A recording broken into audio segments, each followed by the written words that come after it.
Hi guys, welcome to TFF's TV. We are back again with latest gossip nyaya dziri kutenderera social media. Shadaya Diss Elgringo achimtuka achiti, how do you have to throw shade at someone living an honest life when you are a fraud?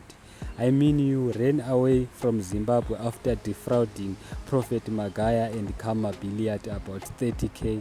Akauya futi akati your own wife was pregnant with your best friend this Sancho child. What manhood can you talk about? Ndozvataurwa naShadaya. Akauya futi akati, and I wonder what happened to that pregnancy. Whose idea was it to abort it? Was it your wife's idea or Sancho's idea or yours? Akauya futi akataura zvakawanda akati mukadzi wako ane nudes ari kucirculata mumastreets. Ichkamwari iwe. Ndozvataurwa nani naShadaya. Shadaya taura zvakawanda achidedzera kuti dzikama iwe mufana iwewe, mukadzi wako ane nudes ari kutenderera mumastreets, oda kundudza zvinhu zvisina nebasa rose.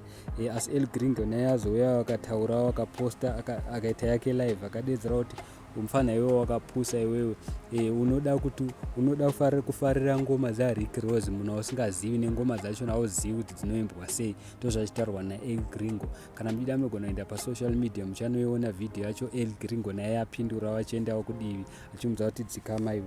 Asi vanhu vataura zvakawanda zvakasiyana siyana pamusoro penyaya yacho. Vamwe vakati what is honesty like being broke here, asking for a friend. Vamwe vadedza kuti aiwa iwe unogona kunge uri honest asi kana uri broke hazvina dhiri, zviri nani kana uchiita fraud asi uine mari.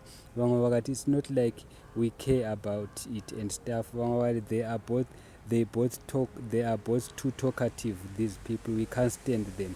Vamwe vakati Shadaya is right. Vamwe vakati this country is best small but delicious. Vamwe vakati Shadaya has all the stories we need. Vamwe vakauya vakati Shadaya, you are forgetting that you also took your wife from your best friend. Usazvikangane izvozvo. Vamwe vakati I stand with Elgringo. Vamwe vakati I don't usually take sides but fraud is better than to be honest. Ndozvataurwa nevanhu vataura zvakawanda zvakasiyana siyana panyaya iyoyi, asi vanhu vadedza kuti aiwa Shadaya usazvinetse zvako, isusu hatina basa nazvo zvauri kutiudza izvo. As we all know guys, Shadaya naye anotaurisa naElgringo anotaurisa, saka vanhu vanga vaidedzera kuti vazosangana ngavatukane.